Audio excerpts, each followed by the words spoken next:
If I have not gotten the privilege of getting to meet you yet, my name is Bryce. I'm one of the pastors here at King's Table. And if you don't already know this about me, I have moved a lot in my life. Growing up in a military family, it was just part of the deal. Every couple years on to a new place. And whenever I share that, people usually kind of think, oh, that must have been really hard. But to be honest, it was largely positive, getting to see and experience a much wider slice of the world than I otherwise would have been able to, learning how to quickly adjust and kind of make wherever you are into home were all really sweet things that the Lord gave us as a family along the way.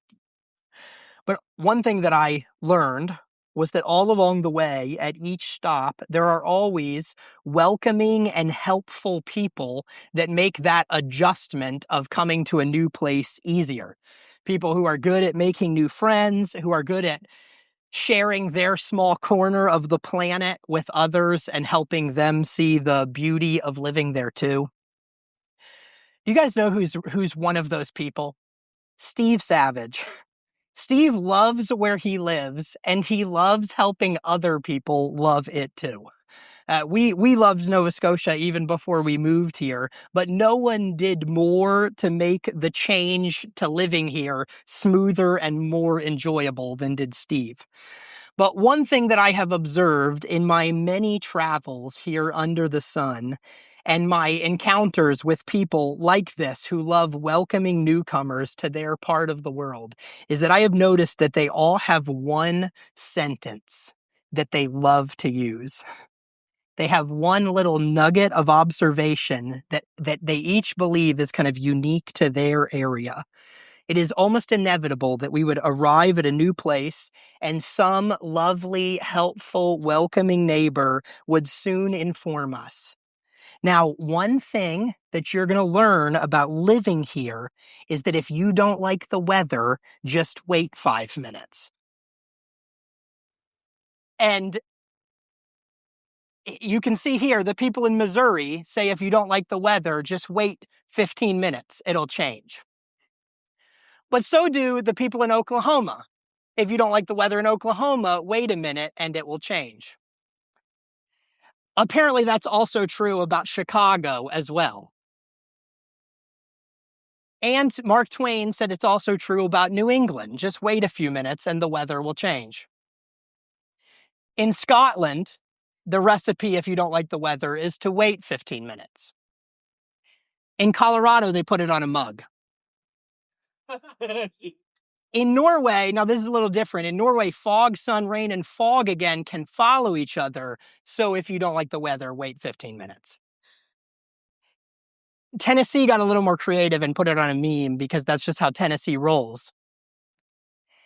And if you don't like the weather in Alberta, wait 5 minutes. Apparently it does change a little bit faster in Alberta than other places. But all around the world, in all of these people, in all of these places, people say, I know it's hard to believe, but you'll see. It'll be cold and cloudy in the morning. You're going to be looking for a jacket. Then by lunchtime, the sun is blazing and you can't stop sweating. And just wait, kind of out of nowhere, the sun's going to be gone. You're going to be in the middle of a thunderstorm. Other places, you get to experience all 4 seasons. But here, you get to do what? Experience all 4 in the same day. And not to burst anybody's bubble, but everywhere that I've lived, people have said the exact same thing. I think that phenomenon is called weather. Like, obviously you can live on the equator and weather just always means hot. Or you can move to Yellowknife and weather just always means cold. But for most of us that live somewhere in between, weather just means unpredictable cycles of one after the other. Every sunny day eventually gives way to a gray one. Every freeze is followed by a thaw, every drought by a downpour. And you can't control it, and you can't even predict it. Being a meteorologist is one of the only jobs where you can be wrong most of the time and not get fired. And it comes out of nowhere, right? I can't even count the number of times that a perfect summer evening baseball game gets delayed or canceled by lightning that nobody saw coming. We can't control it. The only thing that we can predict is that it's going to come and go. When and what's coming and what's going, we're not sure. That is the same observation that the teacher makes here about time, about the mystery of time and the seasons that have characterized all of human history, that all of life under the sun has been characterized by the same unpredictable cycles, and yet predictable that it will be cyclical of time and the seasons. And just like weather, it's a universal experience. It is not just you that feels stuck in the randomness of time. It's not just you that feels trapped in the futility of the seasons. It's all of us. It's everyone under the sun that feels this way. This is why the teacher begins with this poetic reflection on the mystery of time in his first 8 verses of chapter 3. It's where Koheleth begins, with the universality, the fact that this is a universal experience everywhere, expansively, this experience with time and the seasons. Look at how he starts. There's an occasion for everything and a time for every activity under heaven. These first 8 verses form a poem, a poetic reflection on time and on the seasons. And when I say the seasons, I don't just mean spring, summer, autumn, winter. Like I do mean those things. I don't mean less than that, but I do mean more than that. We're talking about the inevitable, repetitive, cyclical nature of time and life. In some ways, time just seems to constantly march onward. It never slows down. It just continues its unforgiving march in the same direction. But then in other ways, it seems that time's unforgiving march in the same direction isn't actually a straightforward line, but it's more like marching in circles, right? You can still get trampled under it, for sure. It still keeps moving. It doesn't slow down. It still stops for no one. But it also doesn't seem to be arriving anywhere. We often pause and look back and think, weren't we just here? Didn't I just get back to the same spot? This is what the teacher is poetically getting off his chest. There's a time for everything under the sun, which means that it all has an expiration date, and yet somehow we're also never done with it. It always comes back. And he starts with the ultimate bookends. There's a time to give birth and a time to die. There's a beginning to breathe on this earth season, and there's a ceasing to breathe on this earth season. And then there's a season for everything between those two. And what's between life and death? Everything. This reinforces his initial assertion. There's an occasion or a season for everything under heaven. And notice the duality of this list, that everything has a one-for-one correspondence. There's a time to plant and a time to uproot, a time to kill and a time to heal, to tear down, to build, to weep, to laugh, mourn, dance, time to throw stones and gather stones, embrace and avoid embracing, search, give up searching, keep, throw away, tear, sow, remain silent, speak. There's both a time for love and for hate and war and for peace. And the first thing that we should feel when this list finishes is, well, that just about covers everything, doesn't it? From war to peace and everywhere in between. All things come and all things go in season. And we get that, don't we? Like we understand that. We feel that. We say things like, what goes up must come down. Or what goes around comes around. These have become common sayings because when we, like the teacher, searched throughout creation looking for an escape from the hevel, an escape from the futility and the absurdity of life, we observed similar things as what he did. Like we observed the mystery of time, the cyclical pattern of our days, and the teacher's not wrong. He's giving poetic voice to something that we have also seen. And here's the thing. If there is a season and a time for every activity under heaven, that includes the desirable and the undesirable ones, doesn't it? You don't have the option to say, I'm really more of a laughing guy. I'm not big on weeping. There's no amount of kind of pursuing the desirable seasons that will keep the undesirable ones permanently at bay. And similarly, no amount of lamenting the undesirable seasons is going to make the desirable ones return any faster. All of us are subject to the seasons, to the coming and the going. And here's the deal, kind of up to this point in Ecclesiastes, this has been a major theme. That everywhere under the sun is hevel, futility, absurdity. And you probably don't like that.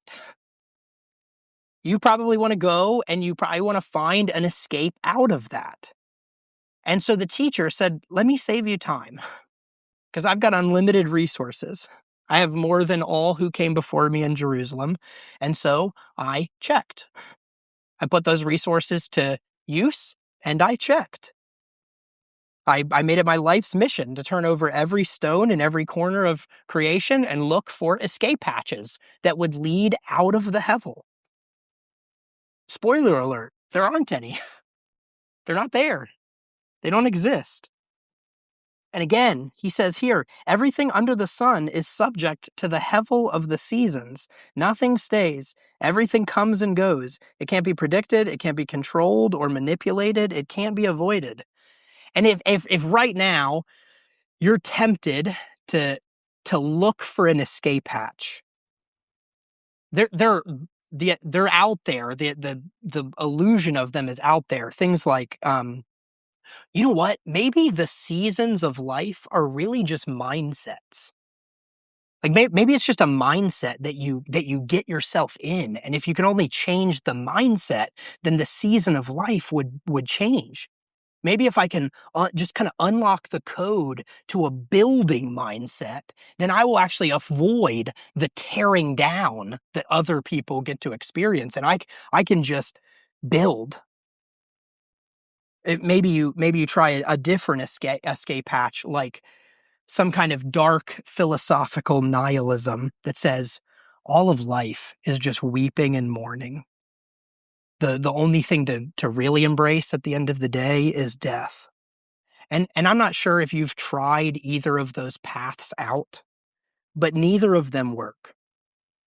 Why is that? Why don't either of those lead anywhere? It's because there are no escape hatches. That's what the teacher's been telling us. There isn't a secret kind of hevel cracking code that you just have to find a way to get right. And the mystery of time is no different. There's no code to crack to all of a sudden be now kind of in charge of the seasons of life and how they come and go. And the truth is that no optimist, no kind of glass half full optimist could deny that under the sun are seasons of loss and mourning and uprooting and hate. And if anybody tells you to just take the frown and turn it upside down and find the silver lining on everything, they're missing something, because there are very real seasons of mourning and loss and uprooting and war. And at the same time, no glass half empty pessimists can remain impervious and completely impenetrable to healing and to laughter and to love and peace. There is a season for everything under the sun. But that also presents a dilemma. And that is exactly how Qoheleth responds. That's exactly where the teacher goes here, by noting two tensions that this creates. He's going to point out two tensions followed by two conclusions that he draws, and that's what we want to take a look at. The first tension, the tension of the seasons. What do we gain from these struggles? The teacher asks. Well, nothing really. We give birth and we die. No matter how much we plant, the time comes to uproot. We kill and heal, tear down and build. But no matter how much effort, no matter how excellent or beautiful or effective or earnest your building is, at some point it will be torn down, right? All laughter eventually turns to mourning. And guess what? All mourning eventually turns to laughter again. Neither one of them are permanent. Everything that's kept will eventually be thrown away, and everything that's torn has to get sewn, but everything that gets sewn gets torn again. Maybe you say, I don't want any of that. I just want to settle down. I want to start a nice family. I want to live behind a white picket fence. I want to enjoy the peace and prosperity of supper always being prominently at 6 p.m. with my wife and my children gathered around the dining room table. Well, here's the problem. Everyone's always wanted something like that. Lots of families in London wanted all those same things in 1940, and then the Blitz started. And dinner time at 6 p.m. got interrupted by bombs being dropped on top of them. Peacetime is always interrupted by calls to war. It always has been through all of history. So maybe you say, okay, well then if war is inevitable, then I will act accordingly. War is inevitable. I'm just going to become a sniper. I'll crack the code by becoming a highly skilled specialist. My hands will be trained for war, and I will be ready because it's inevitable, right? Well, here's the problem. Like wars don't last forever. The soldier can't fall in love with war because every war will end. And every soldier who goes away to war has to live with themselves again in peacetime. There's no escape hatch. There's no code to crack here. So what do we gain from these struggles? Maybe you have wrestled with an idea like that. Maybe you've wrestled with this by asking questions like, why would I fill in the blank if it's just going to fill in the blank eventually? Have you ever asked something like that? Coleman's favorite version of this is, why would I brush my teeth if I'm just going to eat breakfast? Like, well, because you have to brush your teeth. And after breakfast, you're just going to be saying, why would I brush my teeth if I'm only going to eat lunch? And then after that, if I'm only going to eat dinner, and pretty soon we're taking you to the dentist because you have 6 cavities. But have you found yourself asking these types of questions? Why do I speak if it seems to just go in one ear and out the other? How come I have to spend all this time mowing the lawn just for it to grow back? What good is it to slave away in the kitchen over lunch when these kids are just going to be whining that they're hungry and need a snack again within the hour? I do laundry just for it to get dirty again. I wash the dishes just for them to get dirty again. I take a shower just to get dirty again. I change the linens just for them to get dirty again. I sweep the floor, I clean the car, I dust the set shelves, all just for them to get dirty again. If you have ever felt those things before, you're in the company of the teacher. And he says, life just seems like busy work. Seems like the task that God has given the children of Adam for no other reason than to keep them occupied. Because no matter what we do, the seasons still continue. We don't learn how to prevent the undesirable ones. They come, they go, they toss and turn, and we are endlessly busied with just trying to keep up with their changing. And it all seems like busy work. It seems like a distraction, like a big hamster wheel. Like it's something to just keep us occupied as we pass our days, keeping up with the changing season. But there's a tension, because the seasons aren't only monotonous, frustrating, Hevel. Are they? God has made everything appropriate in its time. Other translations even say, made everything beautiful. The cycles of life, the coming and the going, they aren't simply annoying. They're complexly annoying because they do feel annoying, and yet also in a strangely lovely way. I remember a very particular moment for me when we were visiting with Elizabeth's grandparents when the boys were small. And I was watching as her grandpa was walking across the field holding little Gilbert's hand when he was small. Elizabeth's grandfather was born on that land, and he farmed that land his whole life. And now here he was kind of walking on it, still holding his great grandson. And in one sense, there's something totally absurd about that. There's a very tangible sensation of hevel because it wasn't really that long ago that on that same soil, little Gerald Perkle was tottering along on his own 2 feet for the very first time, right? In the grand scheme of human history, that was not that long ago. And what's changed since then? Not a lot. Like really, the only difference between Grandpa and Gilbert in that moment is that one of them has watched a lot of seasons come and go, and the other one's only seen a few. The difference between them is some 70 to 80 odd planting times and harvesting times. And that's it. And that's hevel. That's vapor. To look at this and see the only difference is how many harvests have come and gone. What does the worker gain from his struggle? Just an accumulation of how many times you've seen planting give way to reaping and vice versa? That seems like busy work. And yet, you can't tell me that there isn't something profoundly beautiful about that. Right? A fittingness. Sometimes it feels like we're just turning in circles. And then other times we get the sense of something coming full circle. And the circles don't feel quite so aggravating. They actually kind of feel full. Dare we even hazard the word satisfying? They're almost comforting. There's something that makes us no longer want to just kind of throw our hands up and sigh, but instead something that makes us want to roll up our sleeves, that makes us want to just kind of take things in stride and embrace the mystery of time and just do what needs to be done in the season at hand. And keep doing what needs to be done for 70 to 80 odd planting and harvests. And don't look now, but that sounds an awful lot like wisdom, right?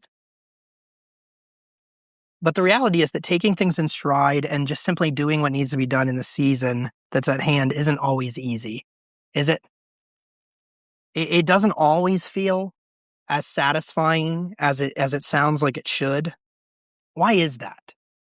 Well, one reason that it doesn't is because of the second tension that the teacher draws out for us here in the second half of verse 11. Because God has put eternity in our hearts. This is why a couple weeks ago, I asked you to think about the most gigantic of historical giants that you could think of. And I described them as a captain on the open seas, kind of standing defiantly at the prow of his ship, beating his breast and yelling into the salt spray, "I will make my mark on the world." The reason is because we long to do that. We yearn for significance, for some kind of permanence, to be able to make some kind of lasting mark. We long for lasting meaning. We have this insatiable appetite to break out of the cycle, that doesn't want to be in the seasons, but wants to press beyond them into something that lasts. We have a hunger for more permanent things. And the teacher is saying, surely it was the Creator that stamped that longing on our hearts.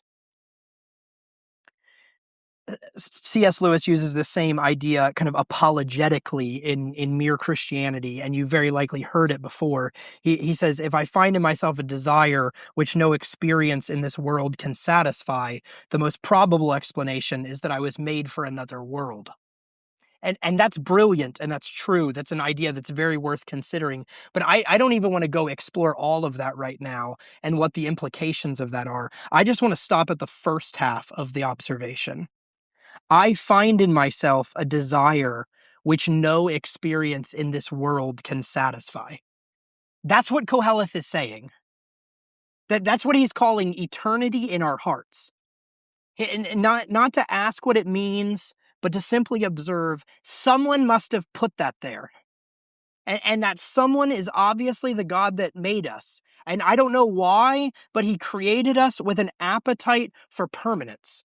He created us with an insatiable hunger for eternity that knows it's out there, but the tension, and yet he put us here. He created us with that, stamped it on our being, and then seemingly condemned us to the cycle of the seasons nonetheless. A cycle from which we can neither discern nor disrupt the lasting work that he does. Why? Do you feel the frustration of eternity in our hearts? It sounds like a lovely idea, like he put eternity in our hearts, but the teacher is saying, but there's a frustration to this. He's placed this longing inside of me, but I can't discover what he's doing from beginning to end. He made me desire lasting permanence, and yet he only lets me see the immediate. He is doing lasting, permanent, eternal things. The kinds of things I want to see and I want to do. But he hides them from my view, and he only lets me see a few feet in front of my nose. Why? Why make me like this? Why put eternity in our hearts in the first place? It's like making me crave beauty, but giving me no eyes. It's like he trained our palate, but then took our tongues. We're gonna come very soon to the teacher's two conclusions about what we're supposed to do and why God ordered things this way. But before we do that, I want to get extra practical for a moment.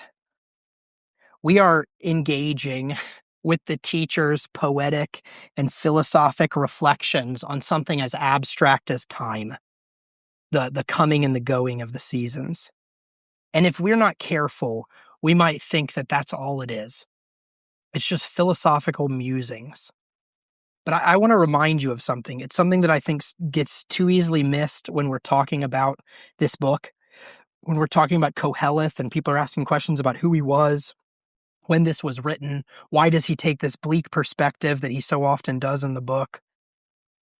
Whoever the teacher is, and however you feel about the delivery of his message, there's one thing that we know for sure about the author of this book. He is under the inspiration of the Holy Spirit. This is God's word, which means that this is God's self-revealing communication to you. This matters. This is extremely practically pertinent to your life. And have you not, in very tangible ways, are you not right now in very tangible ways wrestling with the mystery of time and the futility of the seasons? Are Rebecca and Elizabeth not tired of the nausea and the fatigue and asking themselves multiple times a day, when is that time to give birth season finally going to get here? Is Spencer not exasperated with the cycles of hiring and firing at work and tempted to throw up his hands and say, why carefully build a team and a staff if people are inevitably just going to tear it down into chaos again? Isn't this a very present reality for each and every one of us? Are Hannah and Corey, as they wait for their wedding that's just around the corner, not anxious for the time to embrace to get here and tired of the time to avoid embracing? Have Matt and Emily not found themselves on yet another diaper change with yesterday's spit up still on their sleeve, fighting miles to sleep for the umpteenth time, not knowing whether they should laugh or weep? Are Philip and Skylar not right now driving as we speak for what looks like an extended season of having to be apart, not knowing when this season's going to end, and unable to discern what God is doing from the beginning to the end? This is not theoretical. This is our lives.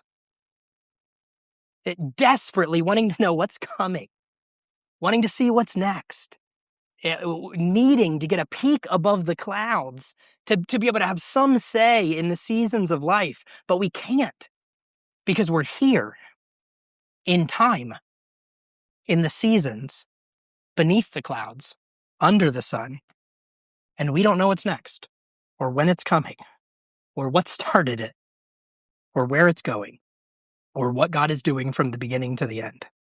So what does the teacher commend us to do? What does he recommend to us as a solution? Why are things like this? Verses 12 to 13, his first conclusion: enjoy God's gifts. I know that there is nothing better for them than to rejoice and enjoy the good life. It's also the gift of God whenever anyone eats, drinks, and enjoys all his efforts. You might remember hearing something similar at the end of chapter 2. Enjoyment of life as a gift is one of Koheleth's surprising responses to Hevel. And this is not the last time that you're going to hear the same message in the book. Enjoyment of life as a gift is one of the notes that echoes in several places across his observations throughout Ecclesiastes. Time feels like an unforgiving march in circles, like we're trapped in a cycle of doing one thing after another only to return to the thing that we did before. So what should we do? The teacher says, for starters, enjoy the thing you're doing now. We have no control over the seasons. I don't know why I'm going into the season that I'm in right now. I don't know when it's going to end. I don't know what's coming next. What on earth am I supposed to do? The teacher says there's nothing better for you to do than rejoice. God put you in this season now. Why? I don't know. I can't see what he does from beginning to end. But that's not our role. This is where people who talk about Koheleth as a pessimist, who's in a very dark place, are missing something. This is a key differential from existential nihilist philosophers. There's a philosopher named Emil Cioran, and Cioran says things that might sound very similar to Koheleth. He writes this. He says, the same feeling of futility wherever I go. I bestir myself mechanically without ever being caught up, without ever being somewhere. What attracts me is elsewhere, and I don't know where the elsewhere is. That sounds similar. But the conclusions that he draws are things like existence is our exile. We are exiled in existence itself. The teacher might resonate with that. He too feels exiled in Hevel. He feels a longing for something and somewhere else, but he maintains that life is still a gift, and that is a key difference. Existence is to continue in the status of receiving the gift of life from the God who gives it. Not exile. Life's a gift, and you're continuing to receive it. Why did God make pregnancy last so many months? I don't know. Neither did Koheleth. Why is it so hard to find good help? Why do weddings take so much work to plan for so short of an event? How come we're anxious for babies to learn to crawl, and then learn to stand, and then learn to walk, and at each stage wishing they would somehow also go back to just being stationary again? Why is there so much red tape to cut through on literally everything? We don't know. But what we do know is this: those things are God's gifts to you. You have no control. Otherwise, it wouldn't be a gift. Did you realize that's part of the beauty of a gift? That you have no say or control over it. It's completely out of your hands. All you can do is receive it. That's part of what makes receiving so joyful. When someone gives you a gift, you don't decide whether this is a purchase that you should make right now or not. You don't debate whether it's going to match the stuff that you already have, or whether there's other versions of it on the market that might be better, or if it's smarter to get that now or to get it later. You're free from all of those things when receiving a gift. Earlier today, Coleman asked me, would you rather someone just give you money or give you a gift card to somewhere that you want to go? I was like, I don't know, man, that's hard because like if someone just gives me money, I would be like, this is probably just going to go to groceries or gas, right? When someone gives me the gift of a gift card, I'm free from making that decision. I don't have the option to just decide. I don't have the responsibility to decide what do I need to do with this. All I can do is just open my hands, receive it, and enjoy whatever it brings.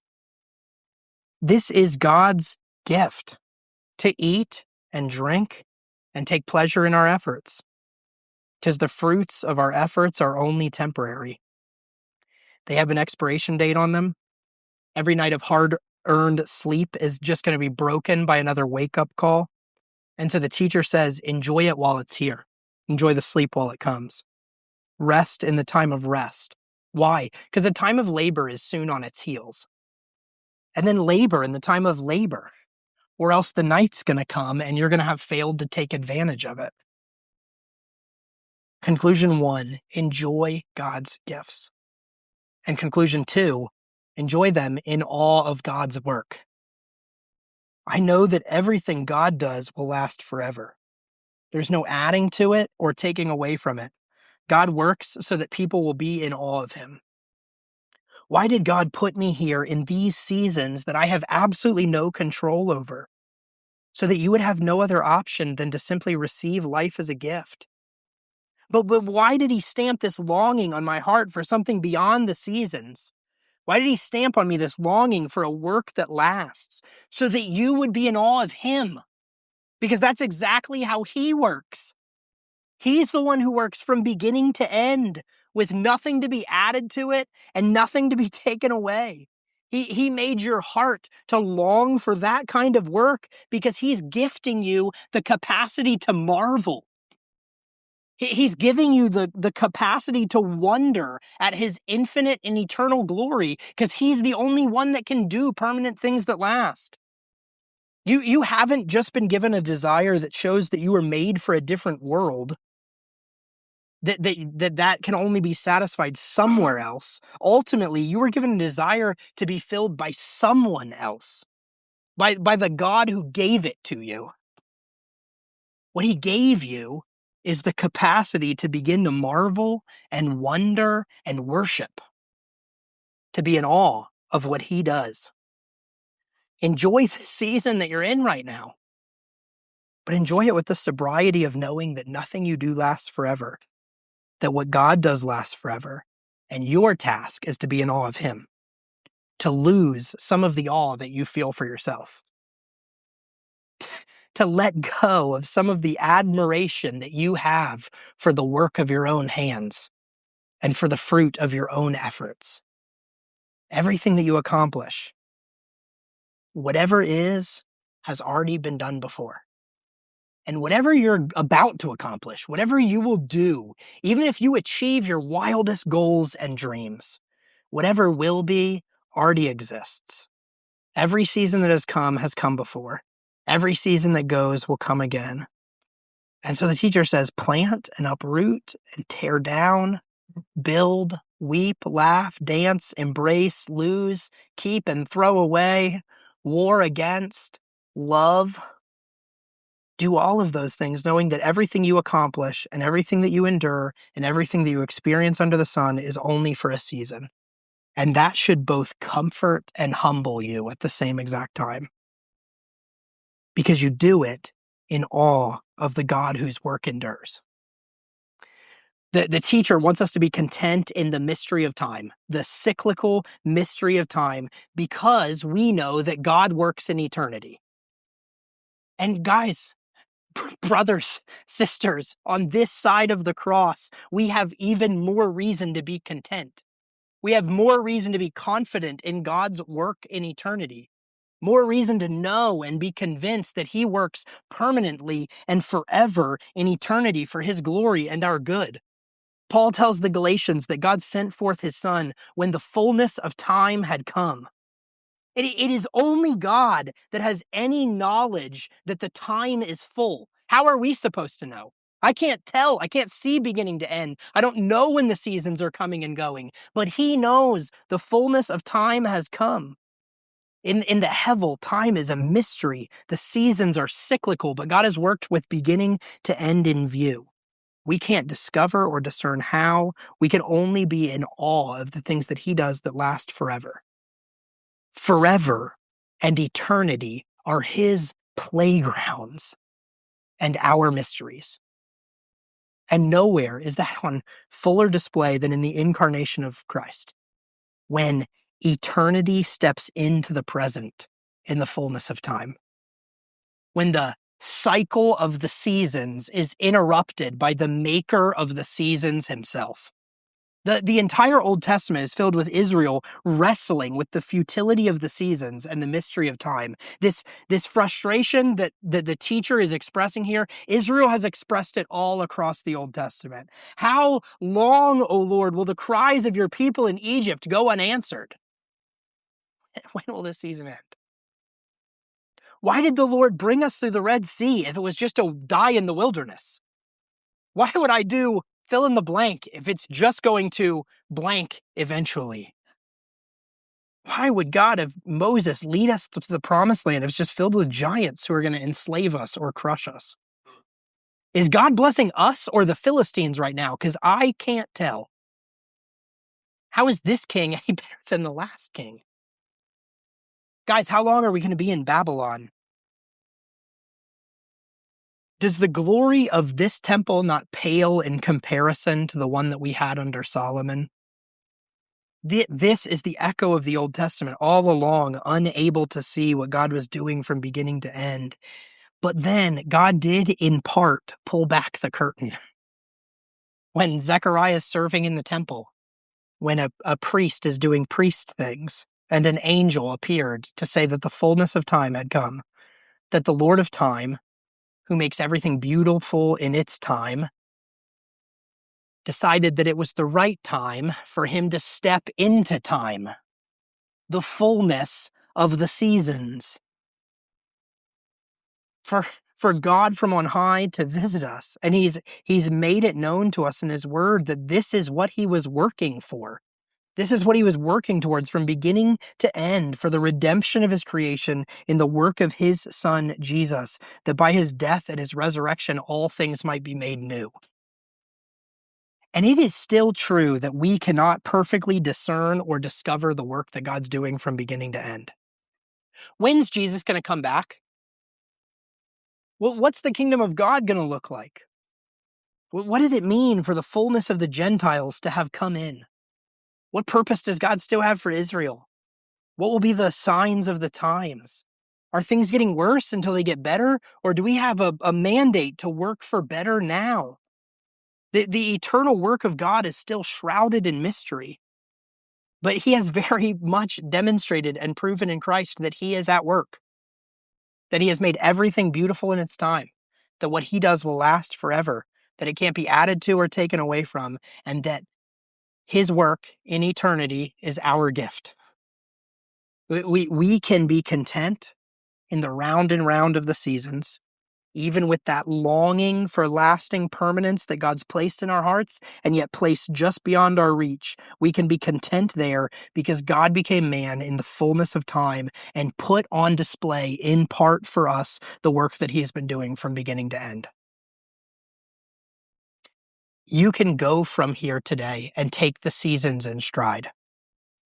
You don't have to know why you are where you are.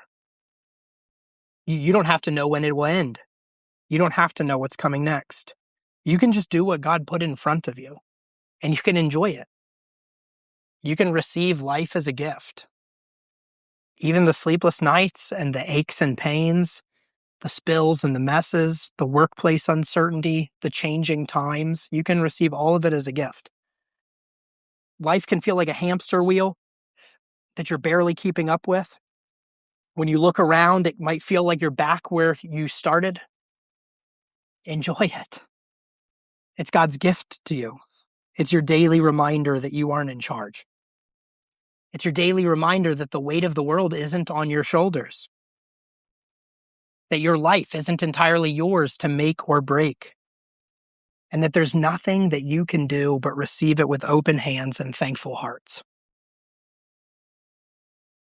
And admire the work of God as you do. Marvel at the glory of the Creator who sees from beginning to end, who weaves the tapestry of life together, the one who demonstrated once and for all in the work of Christ that he is the God of wisdom. Wisdom that we can't always understand, just to teach us to stand in awe. He's the God of wisdom. He made it that we couldn't understand, that it's just out of our reach, so that we would stand in awe of him. Let's take a few minutes to do that, to pause and sit in awe of the God who works from beginning to end, and consider what our responsibility is here under the sun.